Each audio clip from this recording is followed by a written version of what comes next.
पुस्तक का नाम गायत्री महाविज्ञान प्रथम भाग। लेखक योग ऋषि वेदमूर्ति तपोनिष्ठ पंडित श्री राम शर्मा आचार्य जी। ऑडियो 9। शीर्षक है देवियों की गायत्री साधना।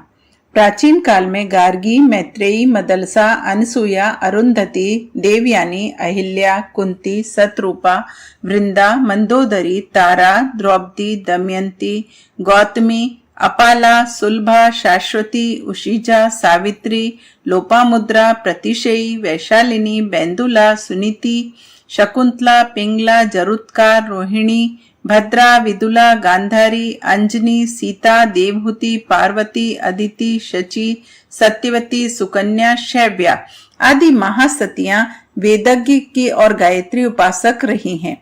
उन्होंने गायत्री शक्ति की उपासना द्वारा अपनी आत्मा को समुन्नत बनाया था और यौगिक सिद्धियां प्राप्त की थी।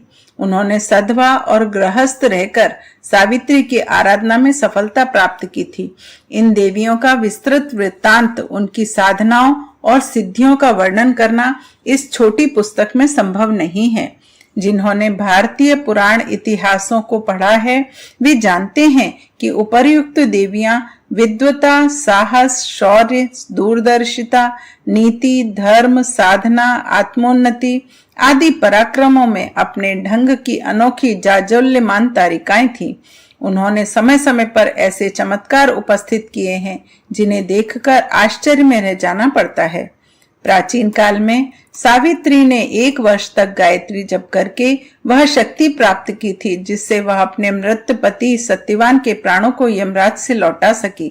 दमयंती का तप ही था जिसके प्रभाव ने कुचेष्टा करने का प्रयत्न करने वाले व्याध को भस्म कर दिया था। गांधारी आंखों से पट्टी बांधकर ऐसा तप करती थी जिससे उसके नेत्रों में वह शक्ति उत्पन्न हो गई थी कि उसके दृष्टिपात मात्र से दुर्योधन का शरीर अभेद हो गया था।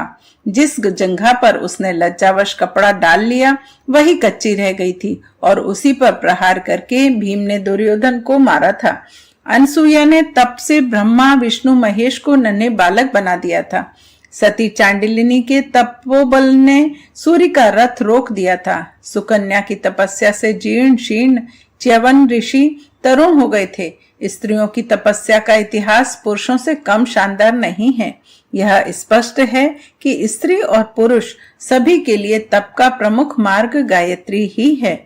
वर्तमान समय में भी अनेक नारियों की गायत्री साधना का हमें भली भांति परिचय है और यह भी पता है कि इसके द्वारा उन्होंने कितनी बड़ी मात्रा में आत्मिक और सांसारिक सुख शांति प्राप्त की है। एक सुप्रसिद्ध इंजीनियर की धर्मपत्नी श्रीमती प्रेम प्यारी देवी को अनेक प्रकार की पारिवारिक कठिनाइयों से होकर गुजरना पड़ा है। उनने अनेक संकटों के समय गायत्री का आश्रय लिया और विषम परिस्थितियों से छुटकारा पाया। दिल्ली के एक अत्यंत उच्च परिवार की सुशिक्षित देवी श्रीमती चंद्रकांता जेरथ बीए गायत्री की अनन्य साधिका हैं। इन्होंने इस साधना द्वारा बीमारियों की पीड़ा दूर करने में विशेष सफलता प्राप्त की है। दर्द से बेचैन रोगी इनके अभिमंत्रित हस्त स्पर्श से आराम अनुभव करता है। इन्हें गायत्री में इतनी तन्मयता है कि सोते हुए भी जप अपने आप होता रहता है।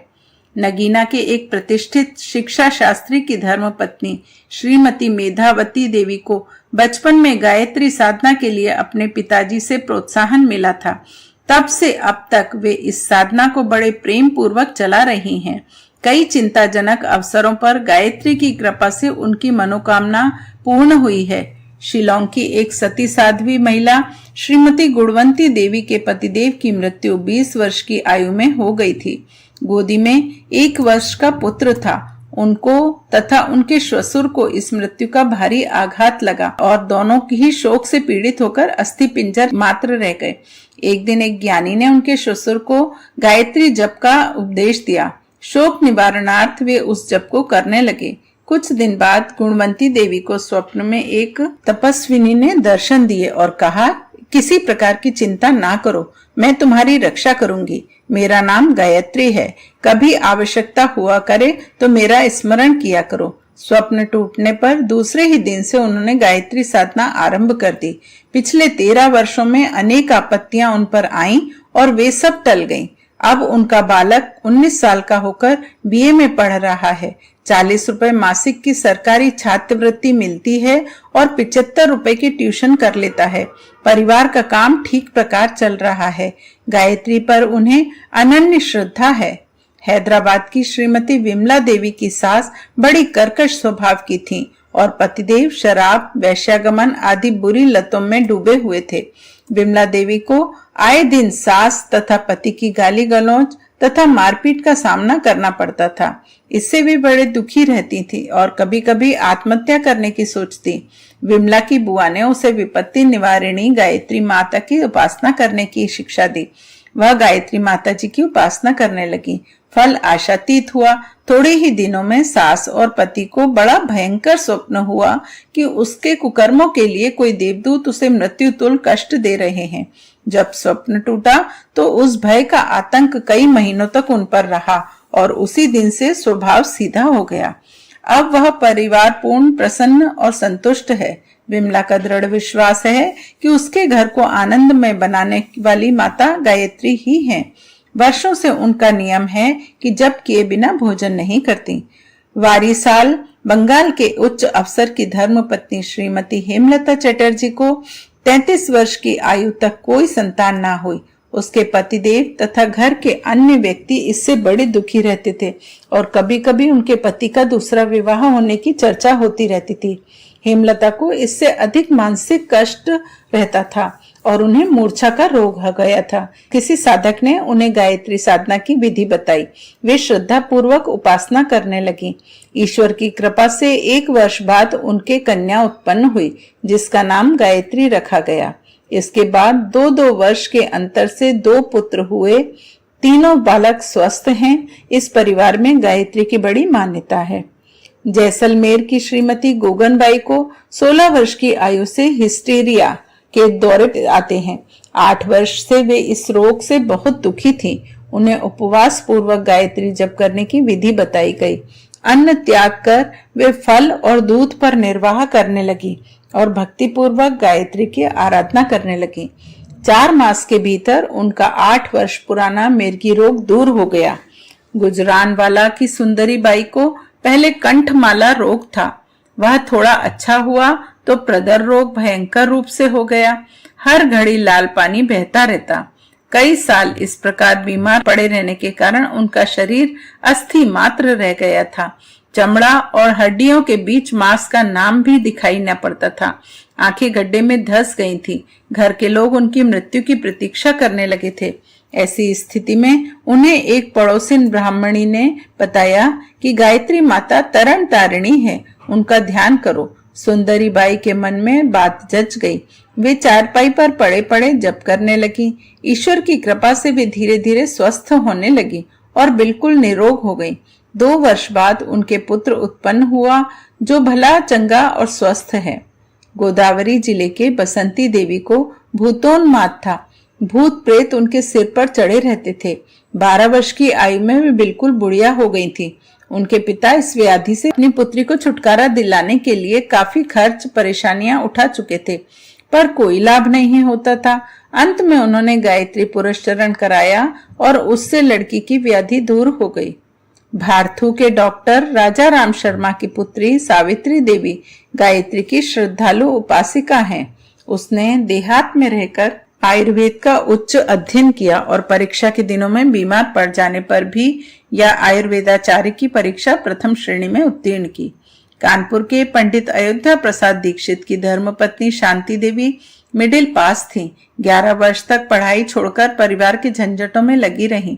1 वर्ष अचानक उनने मैट्रिक का फॉर्म भर दिया और गायत्री उपासना के बल से थोड़ी सी तैयारी में उत्तीर्ण हो गई। बालापुर की सावित्री देवी दुबे नामक एक महिला के पति की मृत्यु 18 वर्ष की आयु में ही हो गई थी। वे अत्यधिक रोगग्रस्त रहती थी, सूख कर कांटा हो गई थी। एक दिन उनके पति ने स्वप्न में उनसे कहा कि तुम गायत्री उपासना किया करो, जिससे मेरी आत्मा को सद्गति मिलेगी और तुम्हारा वैधव्य परम शांति पूर्वक व्यतीत हो जाएगा। उसने पति की आज्ञा अनुसार वैसा ही किया। अतः परिवार में रहते हुए भी उच्च कोटि के महात्मा की स्थिति प्राप्त हुई। वह जो बात जबान से कह देती थी वह सत्य होकर रहती थी। कटक जिले के रामपुर ग्राम में एक लोहार की कन्या सोनाबाई को स्वप्न में नित्य और जागृत अवस्था में कभी कभी गायत्री के दर्शन होते हैं। वह ऐसी भविष्यवाणियां करती हैं जो प्रायः ठीक ही उतरती हैं। मरिदपुर के संतोष कुमारी बचपन में बड़ी मंद बुद्धि थी। उनके पिता ने उनको पढ़ाने के लिए बहुत प्रयत्न किए, पर सफलता ना मिली। भाग्य दोष समझकर सब लोग चुप हो गए। विवाह हुआ। विवाह के 4 वर्ष बाद ही वह विधवा हो गई। वैधव्य को काटने के लिए उसने गायत्री की आराधना आरंभ कर दी। एक रात को स्वप्न में गायत्री ने दर्शन दिया और कहा, मैंने तेरी बुद्धि तीक्ष्ण कर दी है, विद्या पढ़, तेरा जीवन सफल होगा। दूसरे दिन उसे पढ़ने में उत्साह आया। बुद्धि बड़ी तीक्ष्ण हो गई। कुछ ही वर्षों में मैट्रिक पास कर लिया और वे स्त्री शिक्षा के प्रचार में बड़ी तत्परता से लगी हुई हैं। रंगपुर बंगाल की श्रीमती सरला चौधरी के कई बच्चे मर चुके थे। एक भी बच्चा जीवित ना रहने से वे बहुत दुखी थी। उन्हें गायत्री साधना बताई गई, जिसको पाकर उन्होंने 3 पुत्रों की माता कहलाने का सुख पाया। टिहरी की एक अध्यापिका गुलाब देवी को प्रसव काल में मृत्युतुल्य कष्ट होता था। एक बार उन्होंने गायत्री की प्रशंसा सुनी और उसे अपनाकर साधना करने लगी। तब उन्हें 4 प्रसव और हुए जो सभी सुखपूर्वक हो गए। मुल्तान की सुंदरी बाई स्वयं बहुत कमजोर थी। उनके बच्चे भी कमजोर थे और उनमें से कोई न कोई बीमार पड़ा रहता था। अपनी दुर्बलता और बच्चों की बीमारी से रोना खींचना उन्हें कष्टकर होता था। इस विपत्ति से उन्हें गायत्री ने छुड़ाया। पीछे वे सपरिवार स्वस्थ रहने लगी। उदयपुर की मारवाड़ी महिला ज्ञानवती रूप रंग की अधिक सुंदर ना होने के कारण पति को प्रिय न थी। पति का व्यवहार उनसे सदा रूखा, कर्कश, उपेक्षापूर्ण रहता था और घर रहते हुए भी परदेश के समान दोनों में बिलगाव रहता था। ज्ञानवती की मौसी ने गायत्री का पूजन और रविवार का व्रत करने का उपाय बताया। वह तपश्चर्या निरर्थक नहीं गई। साधिका को आगे चलकर पति का प्रेम प्राप्त हुआ और उसका दाम्पत्य जीवन सुखमय बीता। भीलवाड़ा प्रांत में एक सरमणि नामक स्त्री बड़ी क्रूर तांत्रिक थी। उसे वहां के लोग डायन समझते थे। एक वयोवृद्ध सन्यासी ने उसे गायत्री की दीक्षा दी। तब से उसने सब छोड़कर भगवान की भक्ति में चित्त लगाया और साधु जीवन व्यतीत करने लगी। वह रामपुर के पास एक कुंवारी कन्या गुफा बनाकर 10 वर्ष की आयु से तपस्या कर रही थी। 40 वर्ष की आयु में भी उसके चेहरे का तेज ऐसा था कि आंखें झपक जाती थी। उनके दर्शनों के लिए दूर दूर से लोग आते थे। इस देवी का इष्ट गायत्री था। वह सदा गायत्री का जप करती रहती थी। मीराबाई, सहजोबाई, रंतीवती, लीलावती, दयाबाई, अहिल्याबाई, सखूबाई, मुक्ताबाई प्रभृति अनेकों ईश्वर भक्त वैरागिनी हुई हैं, जिनका जीवन विरक्त और परमार्थ पूर्ण रहा। उनमें से कईयों ने गायत्री की उपासना करके अपने भक्ति भाव और वैराग्य को बढ़ाया था। इस प्रकार अनेक देवियां इस श्रेष्ठ साधना से अपनी आध्यात्मिक उन्नति करती आई हैं और सांसारिक सुख समृद्धि की प्राप्ति एवं आपत्तियों से छुटकारा पाने की प्रसन्नता का अनुभव करती रही हैं। विधवा बहनों के लिए तो गायत्री साधना एक सर्वोपरि तपश्चर्या है। शोक वियोग की जलन बुझती है, बुद्धि में सात्विकता आती है, चित्त ईश्वर की ओर लगता है। नम्रता, सेवा, शील, सदाचार, निरालस्यता, सादगी, धर्म रुचि, स्वाध्याय प्रियता, आस्तिकता एवं परमार्थ परायणता के तत्व मिलते हैं। गायत्री साधना की तपश्चर्या आश्रय लेकर अनेक ऐसी बाल विधवाओं ने अपना जीवन सती साध्वी जैसा बिताया है, जिनकी कम आयु देखकर अनेक आशंकाएं की जाती थी। जब ऐसी बहनों को गायत्री में तन्मयता होने लगती है तो वे वैधव्य दुख को भूल जाती हैं और अपने को तपस्विनी, साध्वी, ब्रह्मवादिनी, उज्जवल चरित्र, पवित्र आत्मा अनुभव करती हैं। ब्रह्मचर्य तो उनका जीवन सहचर बनकर रहता है। स्त्री और पुरुष, नर और नारी दोनों ही वर्ग वेदमाता गायत्री के कन्या पुत्र हैं। दोनों ही आंखों के तारे हैं। वे किसी से भेदभाव नहीं करती। माता को पुत्र से कन्या अधिक प्यारी होती है। वेद माता गायत्री की साधना पुरुषों की अपेक्षा स्त्रियों के लिए अधिक सरल और अधिक शीघ्र फलदायिनी है। अगला शीर्षक है जीवन का कायाकल्प। गायत्री मंत्र से आत्मिक कायाकल्प हो जाता है। इस महामंत्र की उपासना आरंभ करते ही साधक को ऐसा प्रतीत होता है कि मेरे आंतरिक क्षेत्र में एक नई हलचल एवं रद्दोबदल आरंभ हो गई है। सतोगुणी तत्वों की अभिवृद्धि होने तथा दुर्गुण, कुविचार, दुस्वभाव और दुर्भाव घटने आरंभ हो जाते हैं और संयम, नम्रता, पवित्रता, उत्साह, श्रमशीलता, मधुरता, ईमानदारी, सत्यनिष्ठा, उदारता, प्रेम, संतोष, शांति, सेवा भाव, आत्मीयता आदि सद्गुणों की मात्रा दिन दिन बड़ी तेजी से बढ़ती जाती है। फलस्वरूप लोग उसके स्वभाव एवं आचरण से संतुष्ट होकर बदले में प्रशंसा, कृतज्ञता, श्रद्धा एवं सम्मान के भाव रखते हैं। इसके अतिरिक्त ये सद्गुण स्वयं इतने मधुर होते हैं कि जिस हृदय में इनका निवास होगा वहां आत्म संतोष की परम शांतिदायक निर्झरिणी सदा बहती रहेगी।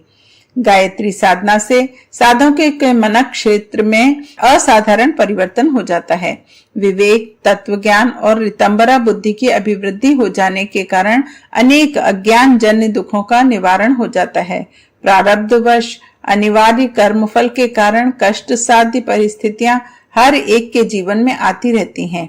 हानि, शोक, वियोग, आपत्ति, रोग, आक्रमण, विरोध, आघात आदि की विभिन्न परिस्थितियों में जहां साधारण मन भूमि के लोग मृत्यु तुल कष्ट पाते हैं, वहां आत्मबल संपन्न गायत्री साधक अपने विवेक, ज्ञान, वैराग्य, साहस, आशा, धैर्य, संतोष, संयम, ईश्वर विश्वास आदि के आधार पर इन कठिनाइयों को हंसते हंसते आसानी से काट लेता है। बुरी अथवा असाधारण परिस्थितियों में भी अपने आनंद का मार्ग ढूंढ निकालता है और मस्ती एवं प्रसन्नता का जीवन बिताता है। संसार का सबसे बड़ा लाभ आत्मबल गायत्री साधक को प्राप्त होता है। इसके अतिरिक्त अनेक प्रकार के सांसारिक लाभ भी होते देखे गए हैं। बीमारी, कमजोरी, बेकारी, घाटा, ग्रह कलह, मनोमालिन्य, मुकदमा, शत्रुओं का आक्रमण, दाम्पत्य सुख का एक अभाव है, मस्तिष्क की निर्बलता, चित्त की अस्थिरता, संतान सुख, कन्या के विवाह की कठिनाई, बुरे भविष्य की आशंका, परीक्षा में उत्तीर्ण ना होने का भय, बुरी आदतों के बंधन जैसी कठिनाइयों से ग्रसित अगणित व्यक्तियों ने आराधना करके अपने दुखों से छुटकारा पाया है। कारण यह है कि हर एक कठिनाई के पीछे जड़ में निश्चय ही कुछ न कुछ अपनी त्रुटियां, अयोग्यताएं एवं खराबियां रहती हैं। सद्गुणों की वृद्धि के साथ अपने आहार विहार, दिनचर्या, दृष्टिकोण, स्वभाव एवं कार्यक्रम में परिवर्तन होता है। यह परिवर्तन ही आपत्तियों के निवारण का, सुख शांति की स्थापना का राजमार्ग बन जाता है। कई बार हमारी इच्छाएं, तृष्णाएं, लालसाएं, कामनाएं ऐसी होती हैं जो अपनी योग्यता एवं परिस्थितियों से मेल नहीं खाती। मस्तिष्क शुद्ध होने पर बुद्धिमान व्यक्ति उन रग तृष्णाओं को त्याग कर अकारण दुखी रहने से भ्रमजाल जंजाल से छूट जाता है। अवश्यम भावी ना टलने वाला प्रारब्ध का भोग जब सामने आता है तो साधारण व्यक्ति बुरी तरह रोते चिल्लाते हैं, किंतु गायत्री साधक में इतना आत्मबल एवं साहस बढ़ जाता है कि वह उन्हें हंसते हंसते झेल लेता है।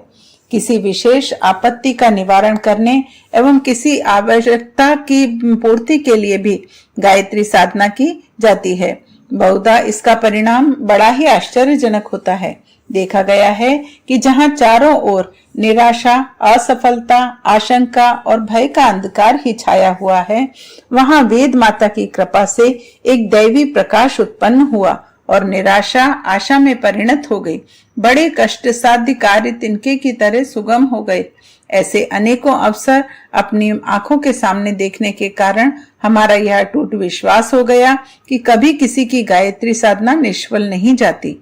गायत्री साधना आत्मबल बढ़ाने का अचूक आध्यात्मिक व्यायाम है। किसी को कुश्ती में पछाड़ने एवं दंगल में जीतकर इनाम पाने के लिए कितने ही लोग पहलवानी और व्यायाम का अभ्यास करते हैं। यदि कदाचित कोई अभ्यासी किसी कुश्ती को हार जाए तो भी ऐसा नहीं समझना चाहिए कि उसका प्रयत्न निष्फल गया। इसी बहाने उसका शरीर तो मजबूत हो गया, वह जीवन भर अनेक प्रकार से अनेक अवसरों पर बड़े बड़े लाभ उपस्थित करता रहेगा।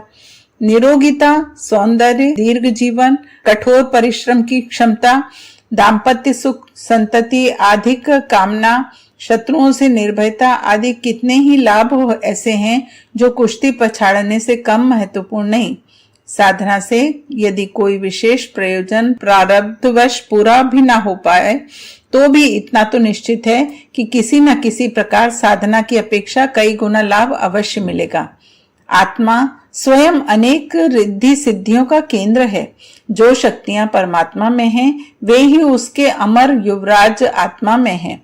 समस्त रिद्धि सिद्धियों का केंद्र आत्मा में है, किंतु जिस प्रकार राख से ढका हुआ अंगार मंद हो जाता है, वैसे ही आंतरिक मलिनताओं के कारण आत्म तेज कुंठित हो जाता है।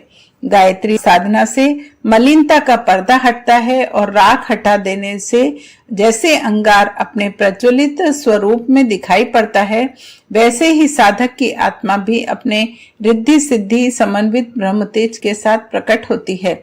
योगियों को जो फल दीर्घ काल तक कष्ट साध्य तपस्याएं करने से प्राप्त होता है, वही लाभ गायत्री साधक को स्वल्प प्रयास में प्राप्त हो जाता है। गायत्री उपासना का यह प्रभाव इस समय भी समय समय पर दिखाई पड़ता है। इन 150 वर्षों में ही सैकड़ों व्यक्ति ऐसे इसके फलस्वरूप आश्चर्यजनक सफलताएं पा चुके हैं और अपने जीवन को इतना उच्च और सार्वजनिक दृष्टि से कल्याणकारी तथा परोपकारी बना चुके हैं कि उनसे अन्य सहस्त्रों लोगों को प्रेरणा प्राप्त हुई है।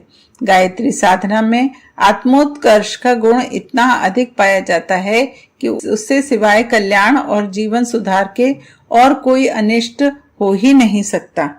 प्राचीन काल में महर्षियों ने बड़ी बड़ी तपस्याएं और योग साधनाएं करके अणिमा, महिमा आदि रिद्धि सिद्धियां प्राप्त की थी। उनके चमत्कारी शक्तियों के वर्णन से इतिहास पुराण भरे पड़े हैं। वह तपस्या और योग साधना गायत्री के आधार पर ही की थी। अब भी अनेकों महात्मा मौजूद हैं जिनके पास दैवी शक्तियों और सिद्धियों का भंडार है। उनका कथन है कि गायत्री से बढ़कर योग मार्ग में सुगमता पूर्वक सफलता प्राप्त करने का दूसरा मार्ग नहीं है।